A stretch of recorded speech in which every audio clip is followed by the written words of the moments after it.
Yes, sir. We back. We back. We lit. What's good, y'all? This your boy Ty. Back at y'all with another video. Y'all hit that like button. Y'all comment, share, subscribe if you new. Now, I let my top 5, sit for a week. Now it's time to get y'all top 10. I ain't gonna make this too long-winded. But number 6, I got Tim Duncan. It's gonna be very controversial, right? Very controversial. Pretty much my whole list is to a lot of people, but they can't refute it because I'm bringing facts to the table, right? But Tim Duncan, keep in mind, y'all, he came to the San Antonio Spurs and instantly changed that franchise. He is San Antonio. He's the reason why San Antonio has 5 championships. He is San Antonio. Like what Michael was to Chicago, that's who Tim Duncan is to San Antonio. Because when he came there, he instantly impacted winning. And when he left and retired, of course, Kawhi Leonard and his injuries played a big part in it. But, they pretty much ain't really been the same pretty much as far as winning titles and contending for titles since Tim Duncan retired, right? But nonetheless, I digress with that. 5-time NBA champion. Should be 6-0 in the finals. That's neither here nor there. But as soon as he came to San Antonio, he instantly impacted winning, man. And I keep telling y'all, this is the reason why if you talking about impact on both offense and defense, Tim Duncan was the best player in his era. Like, people want to say, you got the Kobe Bryants in that era, you got the Tim Duncans, you got the Dirks and things of that nature. I'm taking Tim over all those dudes. Like, he instantly, as soon as he came to the San Antonio Spurs, instantly impacted winning. Yes, when it comes to his era, I had him better than Kobe Bryant. He's a better player than Kobe Bryant when it comes to impact on both offense and defense. He's a better player than Kobe, right? Better player. So with that being said, 5-time NBA champion, 3-time Finals MVP. Like I said, he won, let's put 99 to the side because he did win a title in 99. But in 2000, 2003, 03, 05, and 07, this was in Kobe's era, y'all, that y'all like to, for all y'all dudes that like to put Kobe in y'all top 3, top 5, and all this other stuff, I'm really not trying to revisit this, but it like him and Tim Duncan was in the same era. So he won 3 titles on his watch. 3. Now I know Kobe was still, like in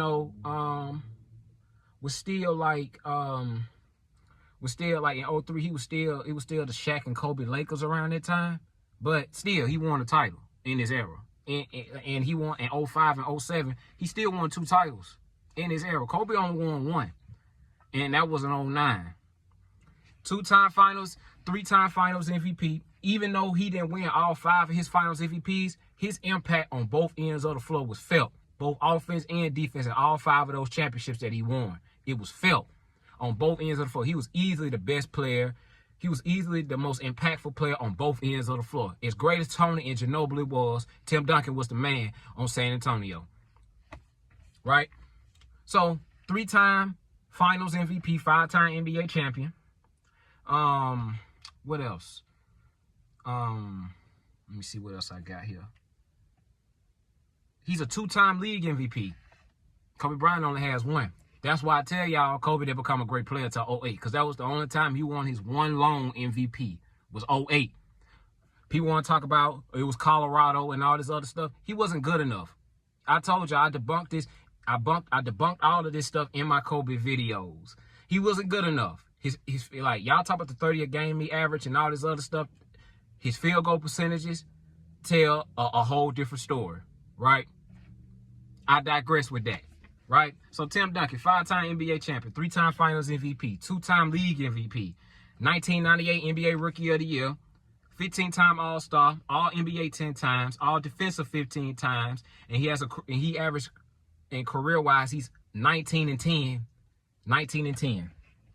Tim Duncan, top easily, number 6. Number 7, I got LeBron James. Now, this is controversial as well because my number 8 could easily be over LeBron. But the reason why I have LeBron James, number 7, is due to longevity. Like I said, as much as like I said, do I believe LeBron James is on performance-enhancing drugs? Yes, I do. Allegedly, right? His name was on the biogenesis list. We all understand that. You do your research on it. Back when he was in his years in Miami. I tell the truth. I like, my allegiance lie nowhere. I'm going to tell the truth. I'm going to call everything down the line. I believe he is on it. But until he get busted for it,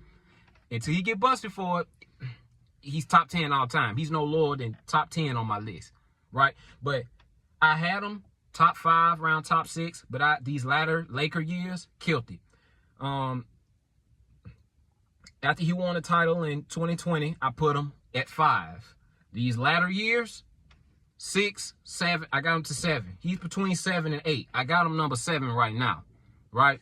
So, nonetheless, with that being said, this is the reason why I have him over y'all boy, Kobe Bryant. He led his team to 4 titles. Now, as questionable as number 4 was, because Anthony Davis was the best player, but LeBron James was the leader on that Lakers team.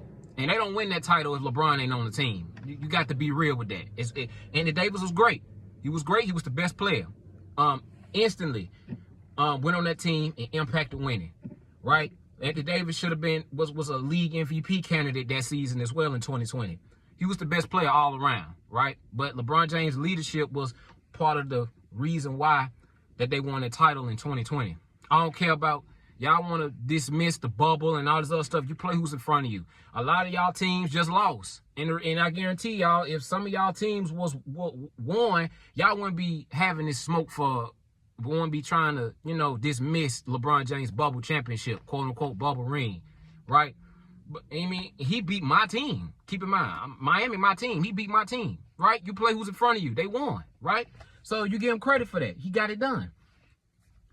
4-time champion, 4-time league MVP,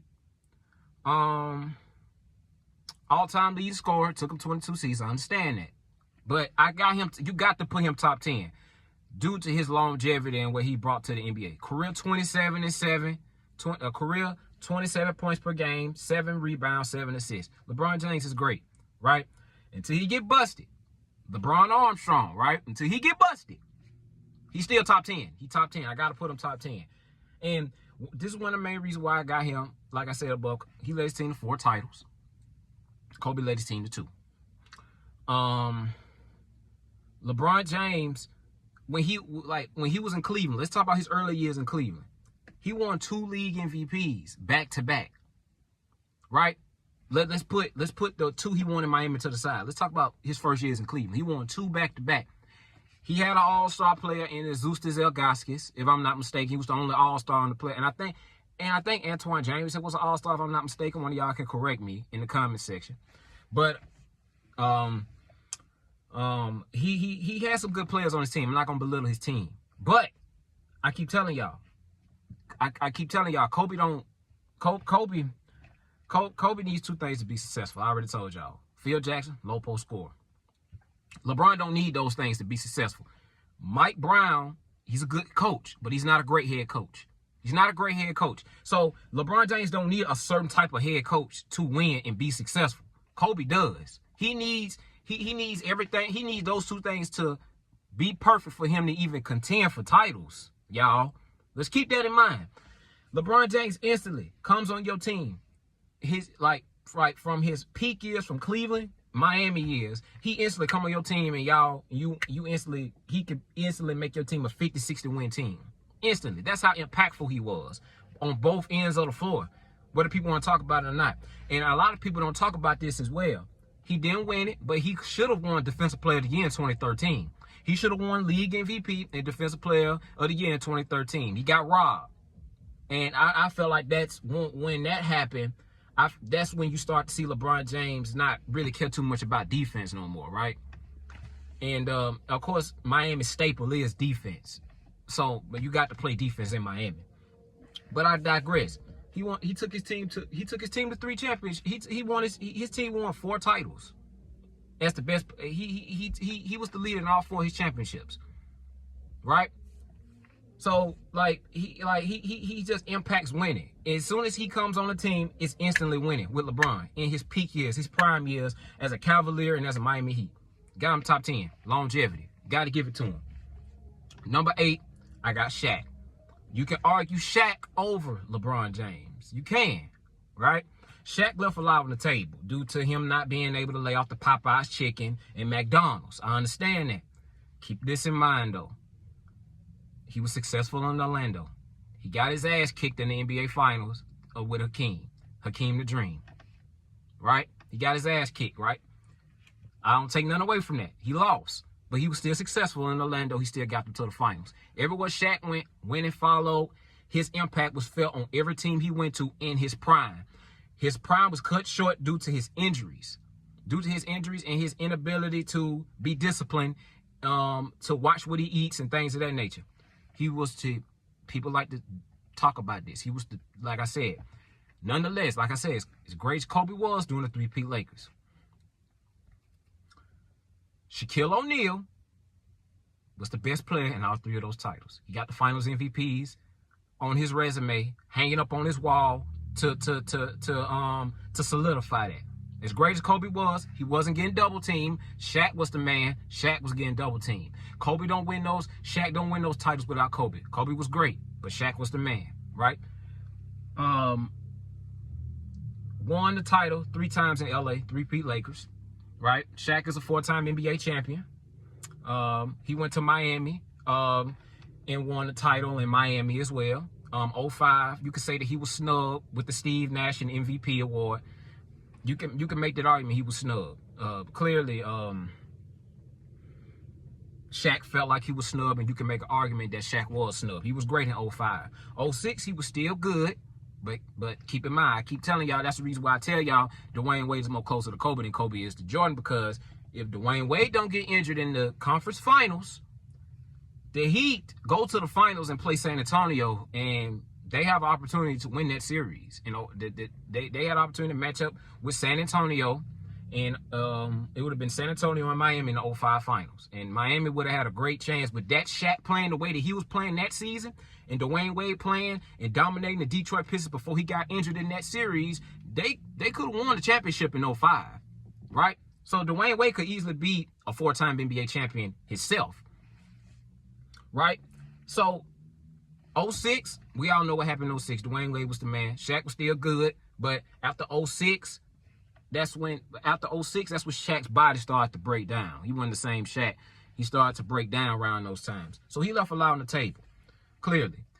And the reason why I say he left a lot on the table, because he was a 2-time scoring title. I mean, he won the scoring title twice in his career. He could be the all-time leader in points scored. That's how great and dominant Shaq was. He was great. He was one of the most unstoppable players, unstoppable forces in the league of basketball. Okay, that's how great he was. He won the scoring title twice. It was due to the injuries, like I keep telling y'all, right? 4-time NBA champion, 15-time All-Star selection, All-NBA 14 times, 2-time scoring title, 2-time scoring champion. He won 2 times SEC Player of the Year, 91 and 92 when he was at LSU. All-Defensive Team 3 times, SEC Athlete of the Year in 91 and 92 in college. And he was first-team All-American in 91-92. Shaq was a great player. Don't take none away from him. The injuries, he left a lot on the table due to his inability to stay disciplined. I digress. Number 9, I got Wilt Chamberlain. Wilt Chamberlain, he's 2-2 in the NBA Finals. Wilt Chamberlain, you could compare, Wilt Chamberlain is like one of the most greatest athletes of all time. He had his moments where he choked in big moments, choked in series and gave up series and things of that nature, due to his mental fortitude and things of that nature. But nonetheless, Wilt was still great. I think he has the active leading, I think he has like the active leading most, he's the player that has the most active, he's the player that has the most points most 40 and 50-point games in the history of basketball. Wilt Chamberlain was a great athlete, great scorer of basketball, great, phenomenal player. He lost some titles that he should have won. He lost some series that he should have won, but it was due to gag. You know what I'm saying? Choking and shit. So, and a lot of people, compare him and LeBron James's careers to a degree. They compare, and they're somewhat similar to a degree. But nonetheless, he was a 4-time league MVP, All-NBA 13 times, 2-time NBA champion. He was one of the best rebounders in the NBA. Like I said, he holds the record for also. He also holds the record for, like, in a season he has the highest field goal percentages. He's like 72%. One of the, like he holds that record. Nobody has a higher field goal percentage in a season than Wilt Chamberlain does. Yeah, he's at 72%, right? So he also is he's a great passer as well. He has the highest assist record. Wilt Chamberlain was great, man. I didn't really like I said, I'm very fond of history. He did win the title. He did win the NBA championship in '72. He avenged his loss in college, where Patrick Ewing beat him, if I'm not mistaken, right? No, it wasn't Patrick Ewing. That's somebody else. I'm sorry, I'm thinking about somebody else.